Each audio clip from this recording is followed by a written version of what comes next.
नमस्कार आप सभी लोगों को।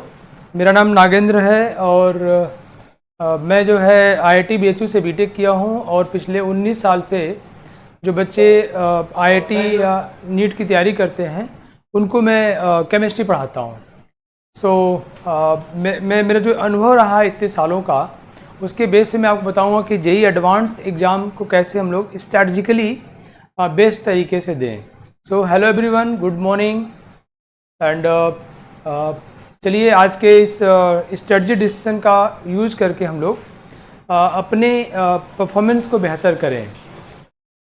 ओके, सो हालांकि इसका नाम दिया है tips and tricks for JEE advanced, but I would like to say it's really not tips and tricks, it's a smart strategy basically. मैं आपको कुछ बातें बताना चाहता हूँ first of all, so that मैं एक बैकग्राउंड सेट कर पाऊँ एंड देन मैं आपको स्ट्रेटजी बताऊंगा। देखो, हर एग्ज़ाम का अपना एक फ्लेवर होता है, टेस्ट होता है। जैसे आप सोच के देखो, ये आपको जल्दी समझ में आ जाएगा। ऐसे बहुत सारे बच्चे हैं जो उसी सिलेबस पे 12th बोर्ड की परीक्षा में उसी सिलेबस पे 95, 96, 98, 90% के ऊपर स्कोर किए। बहुत सारे बच्चे, लाखों बच्चे। सेम सिलेबस पे JEE मेन होता है, सेम सिलेबस पे नीट होता है, सेम सिलेबस पे एडवांस होता है, बट उनका स्कोर उतना नहीं आता जितना कि बोर्ड में आता है। कि उसमें तो लोग 95% के ऊपर ही बहुत सारे बच्चे होते हैं, राइट।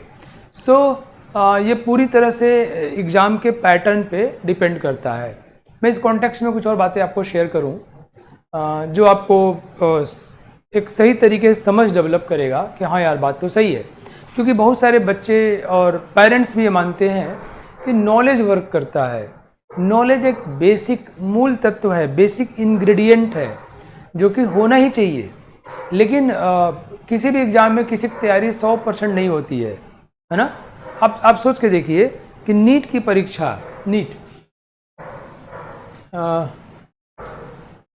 ओके, सो नीट में सेम सिलेबस पे क्वेश्चन पूछे जाते हैं जो कि JEE मेन का सिलेबस है। हालांकि JEE एडवांस के सिलेबस में थोड़ी चीज़ें ज़्यादा हैं, जो पुराना सिलेबस था उसको पूरा ले लिया है। तो नीट में आप समझिए कि 600 नंबर स्कोर करने पर भी बच्चे इस 720 में बच्चे इस कन्फ्यूजन में हैं कि उनको गवर्नमेंट मेडिकल कॉलेज मिलेगा या नहीं। ये क्वेश्चन मार्क बना हुआ है। ये डिपेंड करता है ये डिपेंड करता है थोड़ा कि उनकी किस स्टेट के हैं। कई बार स्टेट कोटा की वजह से भी कहीं पर हो जाता है, मिल जाता है कॉलेज, कहीं नहीं मिलता है। 720 में 600 number, you can think of, है ना। जबकि अगर हम ये भी जानते हैं कुछ बच्चे 720 में 720 स्कोर कर ले रहे हैं नीट एग्जाम में। और अगर मैं JEE मेन की बात करता हूँ, इसी वर्ष 2024 में हम सभी जानते हैं कि एक पेपर ऐसा भी हुआ था जिसमें 147 मार्क्स पे आउट ऑफ 300 147 मार्क्स पे 99 परसेंटाइल आ गया था। और वहीं पे एक पेपर में 240 मार्क्स चाहिए होता है 99 परसेंटाइल के लिए। ये पूरी तरह से बच्चों एग्जाम पे और पेपर पर डिपेंड करता है कि आपको कितना स्कोर करना है। मैं आपको एक दो बातें और समझा दूं इसमें। अगर मुझे उम्मीद है कि आप लोगों ने जरूर देखा होगा JEE एडवांस्ड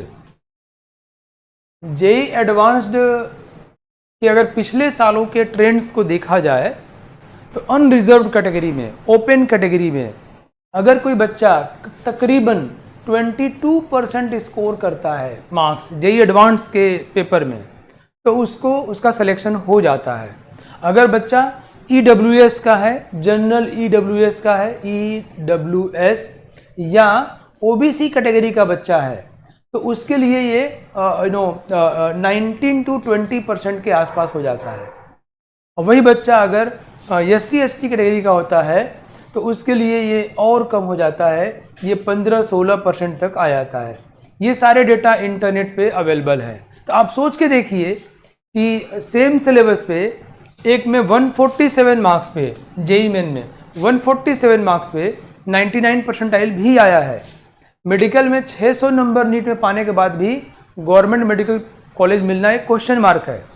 और वहीं पर हम JEE एडवांस में 147 मार्क्स स्कोर करके सॉरी जे एडवांस में हम अपनी कैटेगरी अकॉर्डिंग देख सकते हैं, हाईएस्ट 22% मार्क्स डालने पर भी हम सेलेक्ट हो जाएंगे।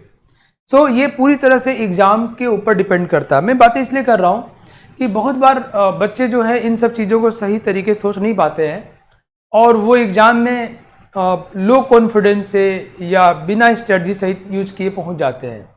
तो इसका नुकसान ये होता है कि आपके पास जो नॉलेज है उसमें जो आप स्कोर कर सकते थे, जो कॉलेज मिल सकता था, जो आपके लाइफ में नया मौका मिल सकता था, उससे आप चूक जाते हैं। अगर आप इसी क्रम में एक और एग्ज़ाम की बात कर लेते हैं हम लोग, UPSC, union public service commission, या मैं आईएएस लिखता हूं जो कि ज़्यादा फेमस है नाम। आपको पता है जितने बच्चे मेडिकल में रहते हैं उनमें टॉपर टूपर बहुत सारे बच्चे उनमें से आईएएस देते हैं, या इंजीनियरिंग आईआईटी में बहुत सारे बच्चे, या डिफरेंट डिपार्टमेंट्स के। मैं खुद आश्चर्यचकित हुआ जब मैंने पहली बार ये जाना कि तकरीबन अबाउट 50% नंबर स्कोर करने पर, यूपीएससी की परीक्षा में अबाउट 50% मार्क्स स्कोर करने पर आईएएस में फर्स्ट रैंक बच्चे स्कोर कर लेते हैं। और इनमें से बहुत सारे बच्चे अगर नीट से आए होंगे तो सोचिए उनका स्कोर कितना हाई रहा होगा उस समय। ये पूरी तरह से पेपर पर डिपेंड करता है कि आप किस एग्ज़ाम को देने जा रहे हैं। मैं आपके स्ट्रेटजी को बनाने के पहले एक आपके थॉट प्रोसेस में घुसना चाहता हूँ। मैं चाह रहा हूँ कि आपके अंदर एक आइडिया बिल्डअप हो। मैं आईआईटी में पढ़ता था तो मेरे साथ कुछ बच्चे ऐसे थे जिनको नॉलेज थोड़ी कम थी। सब लोग उनका मजाक भी उड़ाते थे, कभी कभी बातचीत में उनको मजाक में न्यूटन बोलते थे, आइंस्टीन बोलते थे। बट उन लोगों ने एग्ज़ाम देने की सही स्ट्रेटजी को यूज किया, उनके रैंक्स अच्छे थे। ऐसे कई बच्चे जो कहते कि इसको तो ये भी नहीं आता, ये भी नहीं आता, ये भी नहीं आता, ये किस्मत का धनी है, इसने मुझसे अच्छी रैंक स्कोर की। तो किस्मत का धनी तो एक अलग बात है, वो सही स्ट्रेटजी यूज करते थे। मैंने उनको देखा है कि अपने जीवन के बहुत सारी परीक्षाओं में, जेई में भी, नौकरी वाले पेपर में भी और फर्दर और भी एग्ज़ाम दिया, सब में उन्होंने बेहतर परफॉर्म किया, उन लोगों से बेहतर परफॉर्म किया जिनके पास शायद उनसे ज़्यादा नॉलेज था। तो बड़ा, और वहीं पे कुछ बच्चे ऐसे थे जो नॉलेज ज़्यादा था। मेरी कोचिंग में कुछ बच्चे ऐसे थे जो उनको नॉलेज बहुत ज़्यादा था। आप कोई भी क्वेश्चन पूछिए उसका एक बहुत ही सब्जेक्टिव आंसर करते थे, समझाए थे, बट एग्ज़ाम में वो बेहतर परफॉर्म नहीं कर पाए और वो हमेशा लो कॉन्फिडेंस से एग्ज़ाम देने गए। ये बातें रही। मैं आपको बताऊं कि दुनिया वालों की तो छोड़ें, स्वयं अपनी ही बात कर लेते हैं। अगर कोई बच्चा, किसी बच्चे को गांव में सब लोग बोलते हैं कि बहुत गधा है, ये पढ़ने में कमज़ोर है या गधी है, ये गधा है, ये पैदा हुआ ढेंचो कर रहा था, हैं, और वो बच्चा अगर अपनी लाइफ में एग्ज़ाम में अच्छा कर जाता है तो वही लोग बोलना शुरू करते हैं कि इसका दिमाग बड़ा तेज है, पैदा हुआ तो गौतम बुद्ध जी की तरह इसके दिमाग से रोशनी निकल रही थी, तारीफ करते हैं। कहीं एक बार मैं इसे गोद लिया तो मेरे जेब से पेन छीन लिया था, मुझे मालूम था ये कुछ करेगा। यही पहले बोलते थे वो गधा है। तो अल्टीमेटली जो रिजल्ट आता है ना, उसके अकॉर्डिंग लोगों की सोच बदलती है, लोग अलग तरीके से सोचना शुरू करते हैं, राइट। तो ये लोगों की ही बात नहीं है, स्वयं की भी बात है। अगर आप सही तरीके से एग्ज़ाम नहीं देते हैं घर पे, मॉक टेस्ट पेपर या जो भी, तो आप जब फाइनल एग्ज़ाम देने जाएंगे तो आपका कॉन्फिडेंस लो रहेगा, आप डरे रहेंगे। कॉन्फिडेंस हवा में नहीं मिलती, कॉन्फिडेंस स्ट्रेटजी यूज करके और एक्सपीरियंस लेने से कॉन्फिडेंस, उससे कॉन्फिडेंस आता है, यस आई कैन डू।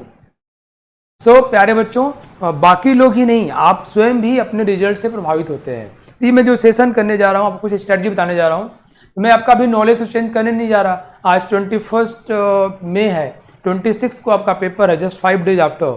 सो इन 5 दिनों में मैं आपको बताने जा रहा हूँ कि जो आपने सीखा है उसको कैसे यूज करें, कैसे कंक्लूड करें और एग्जाम में कैसे हाई कॉन्फिडेंस से जाएं, ताकि आपने जो सीखा है उसका बेहतर आउटपुट निकाल सकें आप। तो चलिए मैं डिस्कस करता हूँ जल्दी। और मैं ये शर्तिया कह सकता हूँ कि ये तरीका आपको काम आएगा। मैंने बहुत सारे सेमिनार्स अटेंड किए हैं, मुझे सौभाग्य मिला है बहुत बड़े बड़े लोगों के साथ कुछ सुनने का, जिसमें आईएएस फर्स्ट रैंक के साथ मैंने स्टेज साझा किया है। और वो लोग भी जो मैं स्ट्रेटजी आपसे डिस्कस करने जा रहा हूँ, ऐसी स्ट्रेटजी बोलते रहे। मतलब ये है कि वेल प्रूव्ड वैलिडेटेड तरीका है। आप इसका यूज करेंगे तो आपने जो सीखा है उसका बेहतर परफॉर्म करेंगे। जिन बच्चों का कॉन्फिडेंस अभी लो होगा, जिनको लगता हो कि मैं नहीं कर सकता, तो उनकी गलतफहमी दूर होगी। कोई भी बच्चा ऐसा नहीं होता है, कोई भी बच्चा फर्स्ट रैंक वाला भी, जिसकी तैयारी 100% होती है। कभी भी 100% कोर्स कंप्लीट नहीं हो सकता। हम कोर्स को कंप्लीट करते हैं फॉर अ पर्टिकुलर एग्जाम कि चलो भाई इतना हमारा हो गया, राइट। सो अगर आप क्या है ना, आप लो कॉन्फिडेंस में हैं तो आपको अपनी निगेटिव चीज़ें आ जाती रहेंगी, मैंने ये छूट गया, ये छूट गया, ये छूट गया। इन फैक्ट जेई एडवांस एक ऐसा एग्जाम है जिसमें आप बहुत सारी चीज़ों को छोड़ के जा सकते हो, राइट। चलिए देखते हैं। तो जिसे मैं जब पढ़ता था ना, तो इनऑर्गेनिक केमिस्ट्री कुछ रटने वाले जो पोर्शन है, प्रोबेबिलिटी मैथमेटिक्स में, फिजिक्स में भी ऐसे कुछ हिस्से जो मुझे थोड़े कम पसंद थे, मैं उनको छोड़ गया था। फॉर्मूला देख के गया था, सिर्फ फॉर्मूला कि प्रोबेबिलिटी भाई ये सवाल आएगा, आसान वाला तो कर लूँगा और डिफिकल्ट घुमाव फिरा हुआ आएगा तो मैं छोड़ दूंगा उसको, क्योंकि उसको करूँगा टाइम वेस्ट होगा। सो एक ऐसा परीक्षा की हम चर्चा करने जा रहे हैं, उसके लिए स्ट्रेटजी बनाने जा रहे हैं, ये जरूर ध्यान रखना है, जिसमें अगर आप 30% नंबर स्कोर कर लेते हैं, 30% मतलब आधा सिलेबस छोड़ दो भाई, 50% ठीक से पढ़ के जाओ, उसका भी आप उसमें 30% ओवरऑल मतलब तो 30% आप स्कोर कर लेते हैं तो आप आईआईटी में एडमिशन पाने जा रहे हैं। ऐसा तो नहीं कि आपके कोई 2 चैप्टर 3 चैप्टर छूट गए हों, नहीं आते हों, तो आप उसी में अपनी ऊर्जा पूरा खर्च कर रहे हो, फ्रस्ट्रेट हो, निराश हो, जबकि आपने इतना पढ़ रखा है जिससे आप फोड़ सकते हो, लेकिन आप इस पॉजिटिव जो आपके पास है उसको नहीं सोच पा रहे हो। ऐसा कई बार होता है ना, हमारे पास जो चीज़ें होती हैं हम उसको ध्यान नहीं देते हैं, जब वो चीज़ें खोने लगती हैं तब मुझे लगता है यार तो बहुत इंपॉर्टेंट था। तो आप एक ऐसे, यही मैं जब नीट की बात कर रहा होता तो मैं ऐसी बातें नहीं करता कि नीट में तो हाई स्कोर चाहिए होगा, एडवांस में ऐसी बातें करूँगा मैं। तो अगर आप कोई पोर्शन छूट भी गया हो तो कोई बहुत टेंशन की बात नहीं है। चलिए मैं डिस्कस करता हूं। तो स्ट्रैटेजी नंबर 1, स्ट्रैटेजी नंबर 1, मैं जितनी बातें कहूंगा मेरी गारंटी है, बाबा नागदेव गारंटी, मैं 20 सालों से पढ़ा रहा हूं, मेरी गारंटी, अगर आप इस स्ट्रैटेजी को यूज करते हो तो आप अपना बेस्ट रिजल्ट दोगे। और आपका बेस्ट मतलब आईआईटी में एंट्री। आईआईटी में एंट्री पाने के लिए 100% की कोई ज़रूरत नहीं है। मैं इसको बार-बार इसलिए रिपीट कर रहा हूँ क्योंकि जब मैं पढ़ता था तो पूरी फिजिक्स केमिस्ट्री मैथ्स में एक साथ रिवाइज नहीं कर पाया था। मुझे तो मुझे ये नहीं आता, ये नहीं आता, ये नहीं आता, तो मेरा लो कॉन्फिडेंस था। फिर किसी ने मुझे समझाया, एक मेरे सीनियर थे जो अभी आईआईटी गुवाहाटी में प्रोफेसर है, मुझे समझाया कि अरे इसको ऐसे करना है, और बड़ा क्लिक किया मुझे और बड़ा शानदार हो गया। मतलब आई डिड माई बेस्ट। सो बच्चों, स्ट्रैटेजी नंबर 1, आप पूरे सिलेबस को 3 भागों में डिवाइड करिए। Divide whole syllabus in 3 parts. First part number 1, पहला पार्ट क्या होना चाहिए, वो कंटेंट होने चाहिए जो आपको इजी लगते हैं या जो आपको इंटरेस्टिंग लगते हैं, जिस पे आपको कमांड है, प्लस जो इस एग्जाम में स्कोरिंग भी है, जिनसे एग्जाम में सवाल पूछे जाते हैं। एग्जाम्पल के लिए 12th क्लास की फिजिकल केमिस्ट्री, मैं चूंकि केमिस्ट्री का हूं तो मैं एग्जाम्पल उससे दूंगा, ज़्यादा अच्छा बोल पाऊंगा। सॉल्यूशन, काइनेटिक्स, इलेक्ट्रोकेमिस्ट्री, है ना, सरफेस केमिस्ट्री, सॉलिड स्टेट, ये सब बहुत ही आसान चैप्टर्स हैं।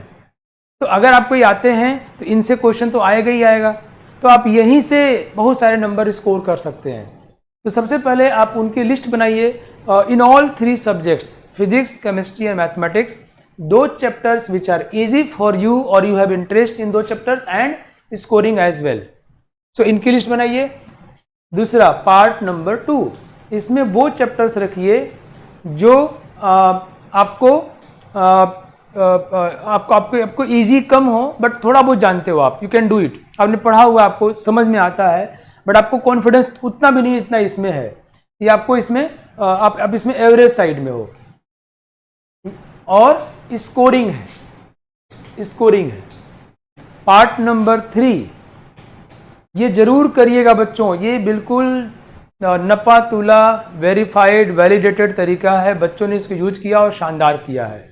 पार्ट नंबर 3, आप ये तीसरा पार्ट वो है जो आपको मुश्किल लगता है, आपको नहीं समझ में आया, टीचर ने पढ़ाया तब भी नहीं समझ में आया, प्लस स्कोर भी कोई बहुत ज़्यादा नहीं आता, लेस स्कोरिंग हाई स्कोरिंग चाहे जो भी हो, लेस या हाई स्कोरिंग चाहे जो भी हो, आपके लिए मुश्किल है ये, राइट। अब ध्यान समझिए आप, मैंने कहा चूंकि हम एक ऐसे एग्जाम की तैयारी कर रहे हैं जिसमें 22% मार्क्स पे अनरिजर्व कैटेगरी में सिलेक्शन होता है। तो प्यारे बच्चों, सबसे पहले आप फिजिक्स, केमिस्ट्री, मैथ्स में इन पे फोकस करिए। मैं बिल्कुल आश्वस्त हूँ, कॉन्फिडेंट हूँ कि जिस बच्चे ने थ्रू आउट ईयर ठीक ठाक पढ़ाई किया होगा, ठीक ठाक मतलब 10 घंटा नहीं, अगर उसने 5 घंटे भी self study on an average किया होगा या 4 घंटे भी किया होगा, तो भी ये पोर्शन अगर पूरे सिलेबस का देखा जाए तो 50% प्लस ही होता है, 50% से ज़्यादा ही होगा। जैसे केमिस्ट्री में बात करूँ तो अगर किसी बच्चे को सॉल्यूशन आता है, उसको मोल कॉन्सेप्ट जरूर आता होगा। इक्विलिब्रियम थर्मो मान लो थोड़ा डिफिकल्ट साइड हो सकता है, बट गैसेस स्टेट फिजिक्स में भी, केमिस्ट्री में भी बच्चों को आता ही आता है, राइट। जीओसी बच्चों को आता रहता है। पीरियोडिक प्रॉपर्टीज, केमिकल बॉन्डिंग बहुत आसान चैप्टर है, वो स्कोरिंग बहुत ज़्यादा है। कोऑर्डिनेशन कंपाउंड बिल्कुल फिक्स सवाल है ना। तो आप क्या करो, इन चैप्टर जो कि 50% से ज़्यादा है, इस पे फोकस करो ज़्यादा, इन पे अपना आप 90% टाइम दे डालो। ये आपको आईआईटी में पहुंचा देंगे। ये आप छोड़ के जाओगे तब भी आईआईटी में पहुंच जाओगे। अगर आपने क्रम उल्टा कर दिया, आपने कहा कि ये छूट रहा है पहले इसको पढ़ लें, तो ध्यान रखो जहां से आपको नंबर मिलने वाला था वो भी आपके हाथ से निकल सकता है। तो सबसे पहले इन चैप्टर्स की लिस्ट बनाइए और उन पे फोकस करिए। कैसे फोकस करेंगे? अगर आप पेज पलट के रिवीजन करते हैं तो प्यारे बच्चों, हो सकता है आपने 5, 10, 20 कॉपी बना ली हो कुल मिला के फिजिक्स, केमिस्ट्री, मैथ्स की। ये ऑलमोस्ट इम्पॉसिबल है कि आप एक पन्ना पलट के देखो, और ये बहुत ही रद्दी तरीका है रिवीजन करने का। क्यों? आप जब पेज पलट के पढ़ते रहते हो तो जो आपको आता है उसको भी आप उतना ही पढ़ते हो, जो आपको नहीं आता उसको भी उतना पढ़ते हो। तो आप जो है, जो नहीं आता उस पर जोर नहीं दे पाते, उसको एम्फसाइज नहीं कर पाते हो।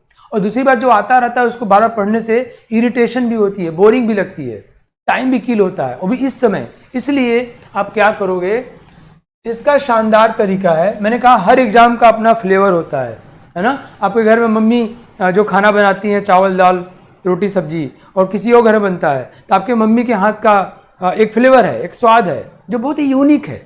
वो सबका होता है, सेम इंग्रेडिएंट से। तो प्यारे बच्चों, सेम सिलेबस पे इसका अपना फ्लेवर होगा, जेईई एडवांस का टेस्ट होगा। तो आप इसके प्रीवियस ईयर क्वेश्चन, आईआईटी के पिछले सालों के आए हुए सवाल, इन चैप्टर्स पे जितने हैं उनको तल्लीन होके बनाइए। एक सवाल आपको बहुत कुछ सिखा जाएगा। आईआईटी में भले ही क्वेश्चन कम रिपीट करते हो, कम मैंने बोला, इनऑर्गेनिक में क्वेश्चन रिपीट करते हैं, ऑर्गेनिक में भी कर जाते हैं, फिजिकल में भी कर जाते हैं, भले ही क्वेश्चन कम रिपीट करते हैं, बट कॉन्सेप्ट्स तो वही आते हैं। तो आप भैया इन चैप्टर्स पे जो इजी हैं, स्कोरिंग है, इनके प्रीवियस ईयर क्वेश्चंस को बनाइए।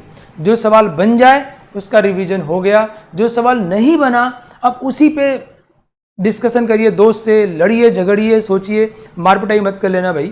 या अपने टीचर से पूछिए, अपने नोट्स देखिए तो क्या हुआ, जो आपको आ रहा था उसकी आपने प्रैक्टिस कर ली, जो आपको कहीं थोड़ा कन्फ्यूजन था, कम आ रहा था, गलतियां हो रही थी, उसको आपने फोकस कर लिया, देख लिया, जहाँ टाइम दिया। ये आपका खटाखट रिवीजन करा देगा। पूरी फिजिक्स, केमिस्ट्री, मैथमेटिक्स एक दिन में आप कर सकते हो। कि क्वेश्चन कर रहे हैं, एक क्वेश्चन में पूरा न्यूटन्स लॉ होता है भाई, एक क्वेश्चन में आपको पूरी सॉल्यूशन चैप्टर आ जाते हैं, वो आपको पूरा चैप्टर आपके दिमाग में घूम जाता है, काइनेटिक्स घूम जाता है। इट्स वेरी वेरी इंपॉर्टेंट तरीका। मैंने कहा आईएएस के फर्स्ट रैंक वाले भी ये तरीका बताया है, सब इम्पेरेटिव वे। सो प्यारे बच्चों, सबसे पहले इसको करना है, मैंने जो तरीका बताया उसी को यूज करिए। जब आप ऐसा कर रहे होंगे, सवाल बना रहे होंगे, अब कहीं कहीं ऐसा लग रहा हो कि यार इस सवाल को मैं ये गलती कर रहा हूँ, इसको ऐसे सोचना चाहिए था, एक छोटा सा नोट्स बना लो कि इसे मुझे ऐसे सोचना है। मुझे घोंच पंच मत करना, स्पेस देके लिखना। तो जब एग्जाम देने जाओगे ना, उसको सिर्फ पलट के जाओगे, 4, 10, 20 पेज होंगे और वो आपको एग्जाम में नंबर दिला देगा। तो मैंने क्या बोला कि सबसे पहले इन पे फोकस करना है आने वाले 5 दिन में। ये अगर कंप्लीट हो जाए आपका तो फिर इन पे आ जाओ। इन पे आप सेलेक्टिव काम भी कर सकते हो, ये डिपेंड करता है किसमें कितना टाइम है, किसने की तैयारी की हुई है। अगर टाइम बच जाता है तो आप एवरेज प्लस स्कोरिंग पे फिर फोकस करिए। इन पे भी आप थोड़ा देख सकते हैं, जो चैप्टर आपको रिलेटिवली इजी लगते हैं उन पे ज़्यादा फोकस करिए, ज़्यादा स्कोरिंग पे फोकस करिए। जो फिर भी थोड़े मुश्किल क्रिएट कर दें तो उनमें PYQ is the best one. PYQ में क्या बताया मैंने आपको, जैसा क्वेश्चंस आया है उसी तरह का सवाल एग्जाम में आएगा। भाई मेरे 40 साल में जेईई एडवांस या आईआईटी में सवाल पूछे गए हैं, अगर आपको बन जा रहे हैं तो 41 ईयर में भी वैसा ही आएगा, नया कहाँ से ले आएंगे यार। आप 40 साल का पेपर देखोगे ना तो आपको लगने लगा यार तो रिपीट कर रहा है, जो मैंने 10वें साल में देखा था वही फिर आ गया 21वें साल में या 25वें साल में, तो रिपीट कर रहा है। तो अंदर से आवाज़ आने लगती कि यस आई कैन डू, मैं कर लूँगा, मेरा हो जाएगा। कॉन्फिडेंस मार्केट में खरीदने से नहीं मिलता, कॉन्फिडेंस नॉलेज और उससे बड़ी चीज़ प्रैक्टिस से आता है।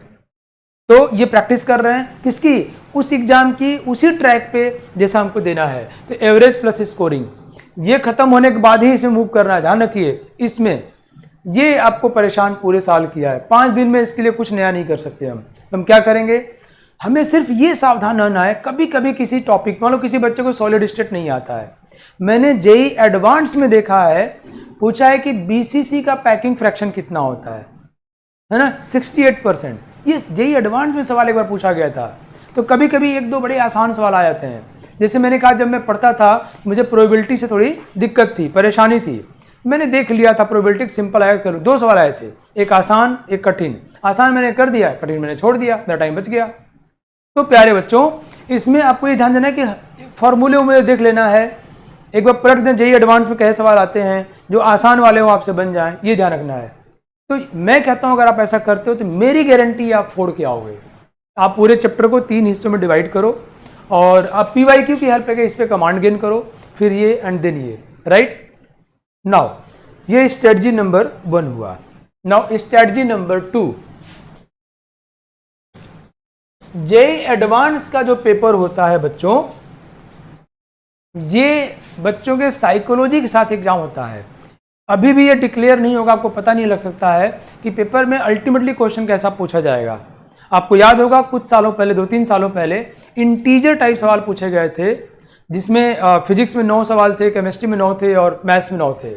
उसमें एक क्वेश्चन के 0 से लेकर 9 तक मतलब 10 ऑप्शंस थे, 0 से लेकर 9 तक कोई डिजिट हो सकता था, और गलत होने पर -1 नंबर और सही होने पर +2 या +3 नंबर था। आप सोचिए कितना खतरनाक है, 10 ऑप्शंस, सही सिर्फ एक है, गलत होने पर माइनस भी था उसमें। तो ये बड़ा साइकोलॉजिकल पेपर होता है, आपको वही स्ट्रेटजी बनानी होती है और ये आपके पर्सनैलिटी का जांच होता है। ऐसा नहीं एग्जाम देख के आप डर गए, जैसे ही आप डरे इट मीन्स आप गए। जिसमें पीछे बातें कर रहा था ना, मैं आपको बताऊं, आप सोच के देखो कोई बच्चा बिना स्ट्रेटजी बनाए गया है, उसने पहला क्वेश्चन उठा लिया, पहला क्वेश्चन सपोज करो प्रोबेबिलिटी का आया है जो कि परेशान करता है उसको, या ऐसा कहीं चैप्टर जो परेशान करता है, उसने देखा करना शुरू कर दिया, मुझे एडवांस करना है, और उसमें उसने टाइम खूब दिए। जैसे टाइम बीत रहा है, सवाल भी नहीं बन रहा है, जानते क्या हो रहा है, प्रेशर माउंट हो रहा है, उसका कॉन्फिडेंस की धज्जियाँ उड़ रही हैं, अच्छे लोगों की हो जाती हैं, है ना भैया।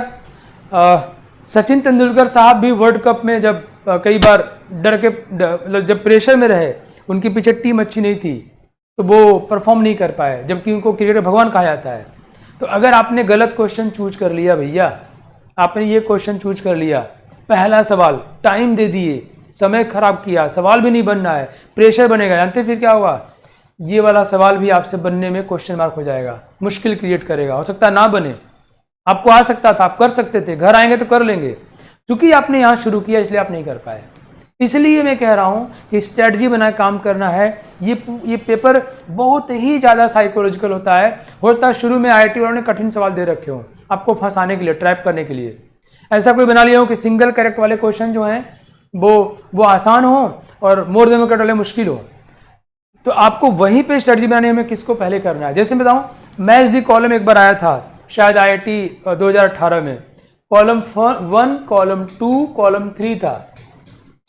मुझे याद है श्रोडिंगर वेव इक्वेशन का सवाल दिया हुआ था, उसमें अगर आप एक कर लेते हो, मतलब एक कर लेते हो तो बाकी सब उसी पर डिपेंडेंट थे, है ना। तो ये आपको एग्जाम में जाके देखना होता है, और ये आपको पेपर पीवाईक्यू करने से आइडिया लगेगा, अच्छा आईआईटी वाला इतना दिमाग लगवाता है। तो ये सिर्फ नॉलेज का खेल नहीं है, आपकी पर्सनालिटी का भी खेल है कि आप एग्जाम कितना आसानी से लेते हो, कितना समझते हो, और आसानी सोचने से नहीं होगा, पीवाईक्यू देने से होगा। आप घर पे अभी से पीवाईक्यू देना शुरू करिए, 5 दिन में काफ़ी सवाल दे लेंगे आप। सो प्यारे बच्चों, क्या था उसमें, अगर आपने इसकी मैचिंग मान लो इससे करा दिया और इसकी मैचिंग मान लो इससे हो गई, तो बाकी का फिर अपने आप वो सेट हो जा रहा था, राइट। सो एग्जामिनेशन हॉल में जाके आपको प्लान करना है, और कोई क्वेश्चन आपने, कोई जरूरी नहीं कि पहला क्वेश्चन पहले करें, दूसरा क्वेश्चन बाद में करें, तीसरा क्वेश्चन, ऐसा कोई जरूरी नहीं है। तो मुझे उम्मीद है आप इसका ध्यान रखेंगे। अगर आप डिफ़िकल्ट सवाल में फंस जाते हैं तो आप अपना कॉन्फिडेंस, टाइम, एनर्जी सब लॉस कर देंगे। बाहर निकल के देखेंगे, आपको लगेगा यार मैं कर सकता था, बहुत निराशा, बहुत उदास होंगे आप। सॉल्यूशन देकर यार तो पढ़ा हुआ था फॉर्मूला। ठीक है बच्चों, नाउ स्ट्रैटेजी नंबर 3। प्यारे बच्चों, अभी जेईई एडवांस 2023 का मैंने पेपर देखा, जेईई एडवांस 2023। मुझे उम्मीद है कि आप लोगों ने भी देखा होगा, नहीं देखे हैं जरूर देखिए। इस पेपर में इन लोगों ने केमिस्ट्री पार्ट से स्पेशली एनसीईआरटी से क्वेश्चंस दिए। हालांकि क्वेश्चन में जितना वो डिफ़िकल्ट बना सकते थे, आगे पीछे कर सकते किया, लेकिन सारे क्वेश्चंस एनसीईआरटी से थे। तो प्यारे बच्चों, केमिकल बॉन्डिंग, कोऑर्डिनेशन कंपाउंड, थोड़ा मैं साफ साफ लिख देता हूँ, केमिकल बॉन्डिंग, कोऑर्डिनेशन कंपाउंड, है ना, कोऑर्डिनेशन कंपाउंड, या ब्लॉक्स के जो केमिस्ट्री है, सीधे सीधे आपको नंबर देने वाले हैं, स्कोरिंग है। कैसे याद करूं मैं फिर बोलूंगा, इनमें PYQ देखिए आप, जितने सवाल आज तक पूछे गए हैं उनको देख लीजिए आप, वही पूछे जाएंगे।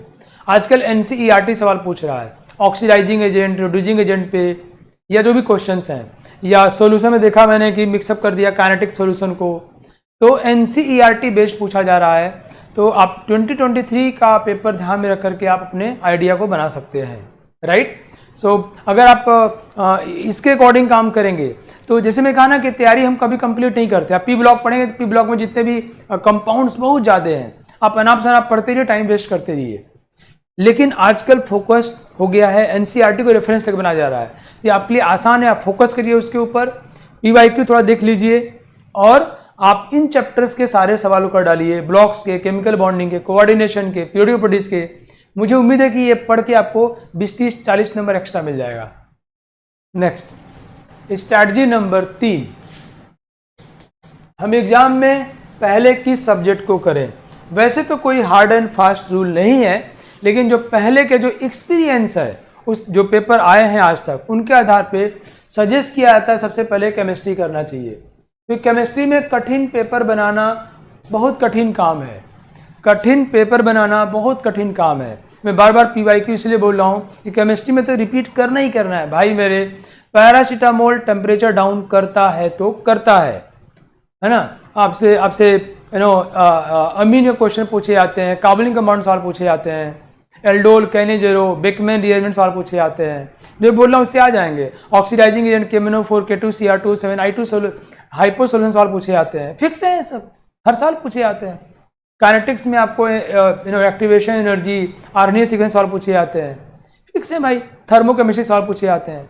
तो भैया केमिस्ट्री सबसे पहले करना है। इसका मतलब ये नहीं केमिस्ट्री 100% कर डालना है। जो क्वेश्चन आपको परेशान करे, जो पोर्शन, उसको छोड़ना बुद्धिमानी है। आपके साथ में आपकी तरह नॉलेज वाले या आपसे ज़्यादा नॉलेज वाला बहुत सारे ऐसे बच्चे होंगे जो कठिन सवाल में अपने आप को फंसा लेंगे। अच्छे बच्चों के साथ एक समस्या होती है, उनका ईगो बढ़ जाता है।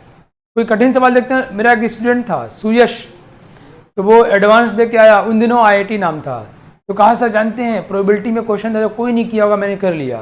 उनके वाह, उनके बाकी सब कैसे पूरा टाइम उसी में खा गए ना, तो बाकी खराब हो गया, वो IIT में फेल हो गया। जो अच्छे बच्चे होते हैं उनके साथ एक ईगो प्रॉब्लम, उनका ईगो क्लैश मतलब हर्ट कर जाता है, तो इसलिए वो कठिन सवाल में उलझ जाते हैं, टाइम वेस्ट कर देते हैं अपना। तो आप चालाक बनो, आप समझना ये कठिन सवाल है, बहुत सारे बच्चा लोग टाइम वेस्ट कर रहा होगा, मैं छोड़ दिया, मैं आसान पे टूट पड़ा, मैं उससे ज़्यादा स्कोर करने वाला हूँ, मैं कई लोगों को ये छोड़ चुका हूँ। ऐसा नहीं कि आप भी इमोशनल हो गए, कोई सवाल पर अटक गए, वो टाइम किल कर रहा है, उसको और टाइम दे चले गए और आपने अपना नुकसान कर लिया, कॉन्फिडेंस डाउन कर लिया। सबसे पहले केमिस्ट्री करना है। फिजिक्स और मैथ में आजकल मैथ्स थोड़ा डिफिकल्ट साइड आ रहा है, तब मैथ्स को वैसे तो मेरे अकॉर्डिंग बाद में ही करना चाहिए, लेकिन कुछ बच्चों का मैथ्स ज़्यादा अच्छा होता है, ऐसी कंडीशन में मैथ्स के जो इजी पोर्शन है ये सिर्फ वो बच्चे जिनको मैथ्स में भारी इंटरेस्ट हो, नहीं तो केमिस्ट्री के बाद फिजिक्स से ही करना चाहिए पहले। आजकल फिजिक्स थोड़ा प्रिडिक्टेबल है, आसान है, मैथ्स को थोड़ा डिफिकल्ट साइड ले गए हैं, तो आप मैथ्स को बाद में कर सकते हैं। लेकिन जिस बच्चे को मैथ्स थोड़ा ज़्यादा आता हो, कॉन्फिडेंस ज़्यादा हो, तो उसमें भी बहुत इमोशनल ना हो करके जो आसान आपको लगते हो पोर्शन, जो आसान क्वेश्चंस आए हों उनको करिए, फिर फिजिक्स में स्विच कर जाइए। ध्यान रखिए हर विषय में कुछ इजी क्वेश्चंस जरूर होते हैं। सपोज आपने मैथ्स से पूरा टाइम दे दिया या केमिस्ट्री कठिन वाले में टाइम दे दिया और आपके फिजिक्स में आसान वाले बच गए, बहुत दुख होगा। हर एक नंबर बहुत कीमती है बच्चों, हर एक नंबर आईआईटी में आपका ब्रांच इंप्रूव कर रहा होगा या आपको अच्छी आईआईटी में भेज रहा होगा। एक एक नंबर बहुत कीमती है, राइट। सो पहले केमिस्ट्री करना चाहिए, सभी लोग सजेस्ट करते हैं, मैं भी ये सजेस्ट करता हूँ। अभी तक के इतिहास में केमिस्ट्री हमेशा स्कोरिंग ज़्यादा रहा है, आसान रहा है।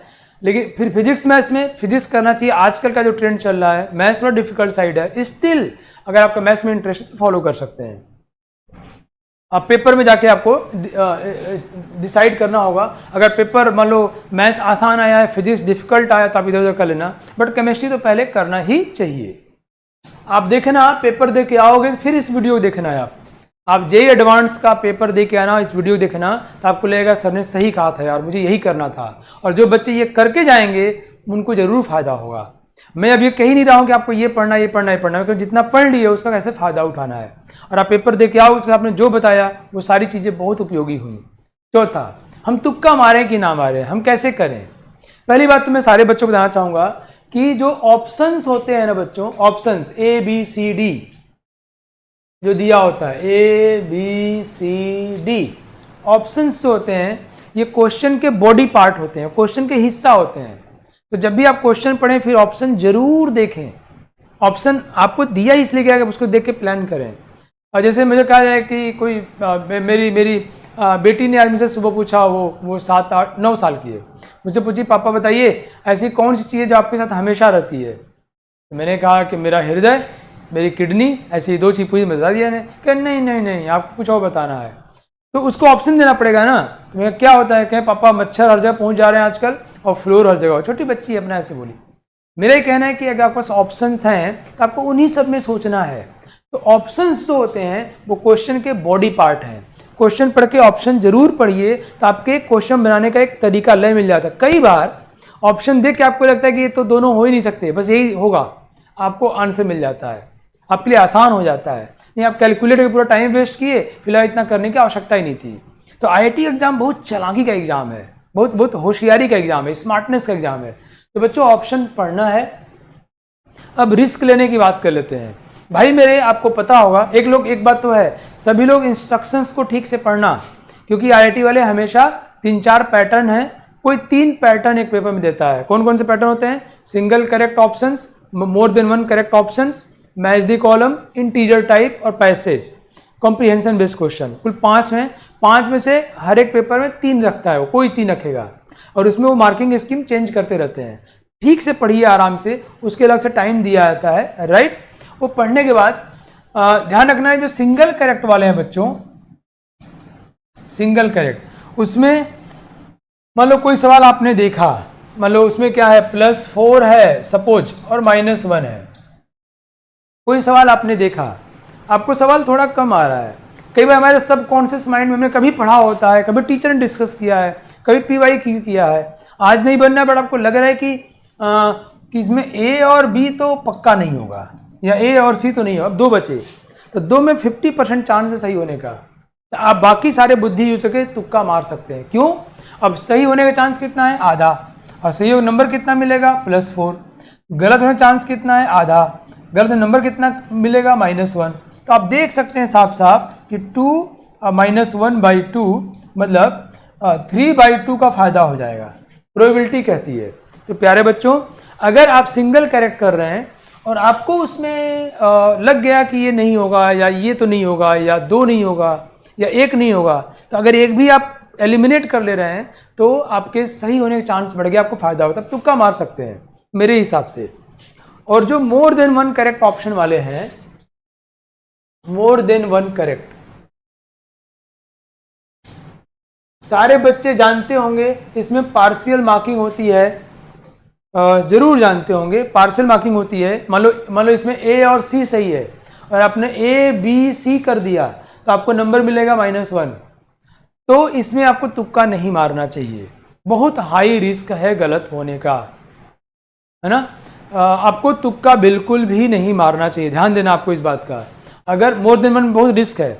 अगर आपको लगता है कि ए और सी है, आपको लगता है आपने सी ढूंढ लिया तो आपको 1 नंबर मिलेगा, और वो अगर आप दोनों सही करते हैं तो 4 नंबर मिलेगा, और एक सही किया तो 1 नंबर मिलेगा, गलत तो -1 हो जाएगा। तो प्यारे बच्चों आपको इसमें तुक्का नहीं मारना है। कैसे 1 ही नंबर मिला, बहुत कीमती है वो, 1 नंबर भारी कीमती है, -1 पहुंच जाएगा और 2 का नुकसान हो जाएगा।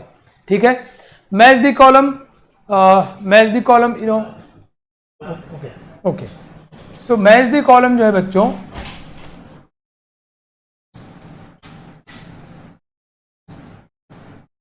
ओके, इसमें कई बार जैसा मैंने आपको पहले डिस्कस किया, 2018 में पेपर आया था, कॉलम 3 दिए हुए थे। तो अगर आपको कोई एक कॉलम नहीं मैच कर रहा हो, कोई बात, दूसरे पे जाओ, तीसरे पे जाओ, चौथे पे जाओ, 4 दिए होते हैं, तो कभी कोई एक पकड़ लेते हो ना तो बाकी अपने आप उसके अकॉर्डिंग सेट हो जाता है, राइट। तो आप उसमें थोड़ा कॉलम्स को ध्यान समझो। सवाल नहीं बन रहा है तब भी व्यवहारिक रूप सोचो इसका क्या आंसर प्रोबेबल हो सकता है। किसी एक के मिलने से दूसरे का बाय डिफॉल्ट आंसर आ जाता है, right. So match the column में पैसेज वाले में भी आप, पैसेज थोड़ा इजी ही होता है इनफैक्ट, क्योंकि पैसेज कुछ कहानी कहता है, कुछ फॉर्मूले बताया था, कुछ बातें बताया देता है, तो करना हमारे लिए आसान होता है। तो पैसेज मेरे हिसाब से आसान होता है। और इंटीजर टाइप कई बार निगेटिव मार्किंग उसमें नहीं होती है, तो इंटीजर टाइप जरूर करना है अगर निगेटिव मार्किंग नहीं है तो। और निगेटिव मार्किंग है तो फिर आपको जो है ध्यान दे करना है, क्योंकि उसमें जैसे पिछली साल आया था और उसमें 0 से लेकर 9 तक 10 ऑप्शंस थे, और सही होने पर मान लो +3 था या +2 था, गलत होने पर -1 था। तो ये हाई रिस्क हो गया, आपको ध्यान देना पड़ेगा। नाउ नेक्स्ट स्ट्रेटजी है बच्चों, जब आप आंसर फिल कर रहे हो तो मेरा मानना है कि 3 घंटे के पेपर में आप स्ट्रेट फॉरवर्ड 2 घंटे तक क्वेश्चन करते जाएं। अब तो ऑनलाइन है, खटखट करते चले जाएंगे, और जब आप आंसर भरें ना, आंसर्स भरें तो आप बोल के भरें कि 42 का B। कई बार बच्चों ने मुझे ऐसा बताया, एक आध क्वेश्चन ऐसा हो गया कि B सोच रहे थे और C भरा गया। जब मन में बोलते हैं ना तो आप उसको सुनते हैं, तो अभी कनेक्शन ज़्यादा स्ट्रांग होता है, क्योंकि एग्जाम में हम उतने नॉर्मल नहीं रहते बच्चों। तो 42 का B C ऐसे करना है। लास्ट के 1 आवर में मैं चाहूँगा कि आप फिर से एक बार पेपर देख लीजिए, टाइम कम बच गया है, किसी पोर्शन में कोई बहुत आसान सवाल तो नहीं छूट रहा है, कठिन वाला छूट जाए बुरा नहीं लगेगा, आसान नहीं छूटना चाहिए। तो आपको 1 घंटे आखिरी में ये काम कर लेना जरूरी है, राइट।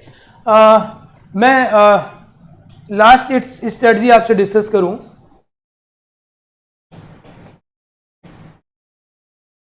लास्ट कि कई बच्चे कैलकुलेटर्स यूज करते हैं। अभी के लिए मैं आपको सजेस्ट करूंगा कि आप आने वाले 5 दिन तक कैलकुलेटर यूज मत करिए। आप जो काम करते हैं वही आपकी हैबिट बनती है। अगर आप कैलकुलेटर यूज करते हैं तो आपको खुद कैलकुलेशन करने की हैबिट नहीं रहेगी। आईआईटी की परीक्षा देने जा रहे हैं भाई, इंजीनियर बनना है, आईआईटीएन, गूगल, माइक्रोसॉफ्ट हर जगह छाए हुए हैं सभी, नहीं। सो प्यारे बच्चों, आपको कैलकुलेशन की हैबिट होनी चाहिए, नहीं तो एग्जाम में देख कर डर लगेगा। ऐसा कई बार हुआ कि बड़ा सा एक्सप्रेशन आया, आपको लगता है इसका आंसर निकल जाएगा, बूढ़ा भाग नहीं कर पा रहे हो, बहुत बुरा लगेगा, रोना आएगा, आपको बचना है। घर पे भी 5 दिन लगातार कैलकुलेशन करो, आपकी हैबिट डेवलप हो जाएगी। नेक्स्ट क्वेश्चन पूछता है इंक्रीजिंग ऑर्डर, डिक्रीजिंग ऑर्डर, फलाना ढिमका, बच्चे गड़बड़ कर जाते हैं, कहते हैं इनकरेक्ट बताओ, करेक्ट बताओ। आप हमेशा इंक्रीजिंग ऑर्डर अरेंज करने की आदत डालो, हमेशा इंक्रीजिंग ऑर्डर। फिर अरेंज करने के बाद आप क्वेश्चन को देखो, क्वेश्चन में क्या पूछा गया है। इंक्रीजिंग ऑर्डर पूछा गया है, ये सही जो है वही सही कर दो। डिक्रीजिंग पूछा गया, इसको पलट दो। क्योंकि अगर क्वेश्चन में डिक्रीजिंग ऑर्डर पूछा गया है और आप सवाल सॉल्व भी कर रहे हो और डिक्रीजिंग में अरेंज करना है, तो आपका पूरा फोकस सवाल पे नहीं होगा, कोई छोटी मोटी गलती हो जाएगी और नंबर कट जाएगा। तो ये स्ट्रेटजी कहती है, मैं ह्यूमन साइकोलॉजी अकॉर्डिंग आप बता रहा हूँ। तो आप हमेशा इंक्रीजिंग ऑर्डर में अरेंज करो और फिर क्वेश्चन में देखो क्या पूछा गया है उसको करो, उसके अकॉर्डिंग आंसर करो। क्वेश्चन में कई बार true, untrue, false, correct, incorrect पूछा जाता है। आप हमेशा ट्रू को ढूंढा करो, ट्रू, हमेशा करेक्ट ढूंढा करो, हमेशा। और ये करने आने वाले 5 दिन यही प्रैक्टिस करो, और ये करने के बाद आप क्वेश्चंस में देखो क्या पूछा गया है। ट्रू पूछा गया है, ये सही उत्तर है। रॉन्ग पूछा गया है तो अब इसका उल्टा वाला उत्तर हो जाएगा।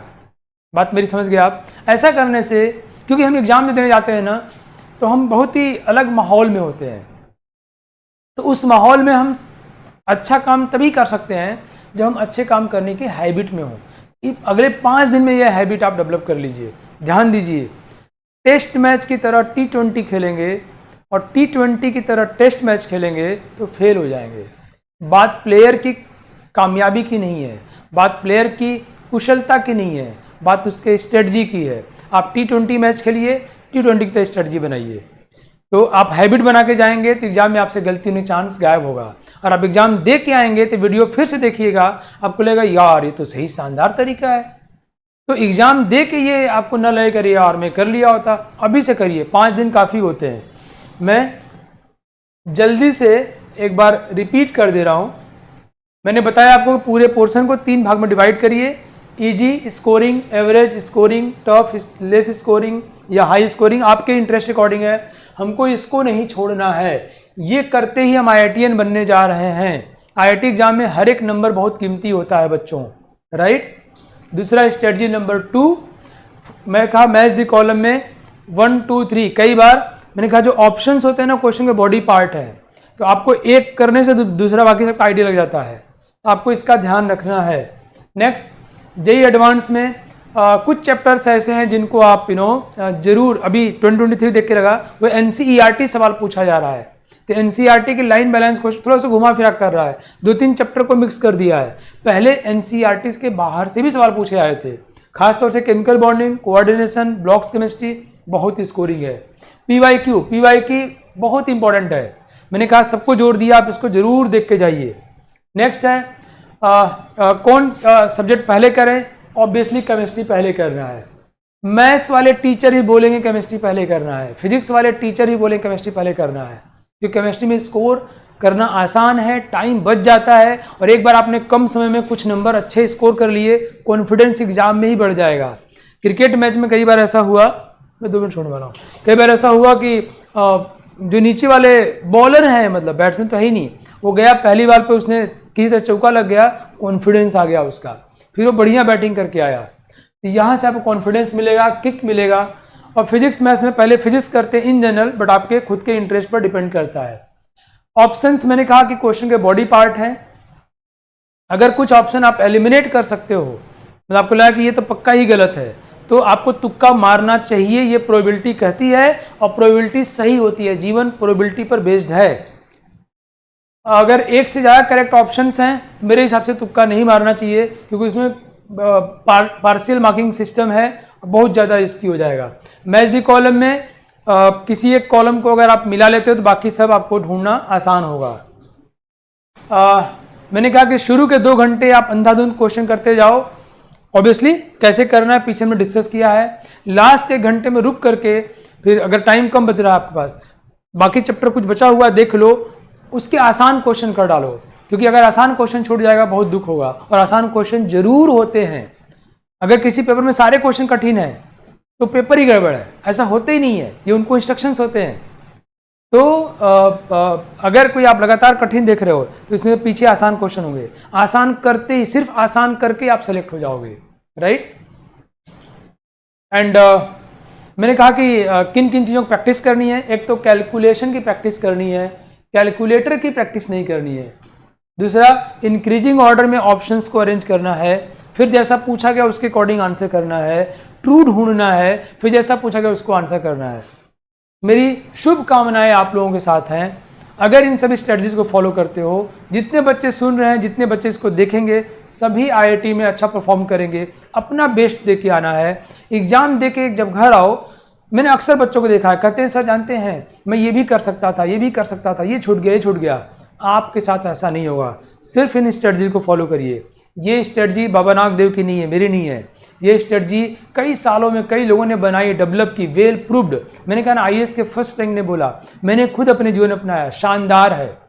मुझे उम्मीद है कि आप लोग अच्छा करोगे। मेरी शुभकामनाएं आपके साथ हैं। आप IIT क्वालिफाई करिए, मैं आपकी काउंसलिंग करा के आपको उस रैंक पे अच्छा कॉलेज दिलवाऊंगा। और अगर आप IIT क्वालिफाई करते हैं, आपके घर में पैसे की दिक्कत होगी, तो आपको हम स्कॉलरशिप दिलाएंगे बीटेक कराने के लिए और आपके जीवन में नए मौके दिलाने के लिए। Thank you, best wishes.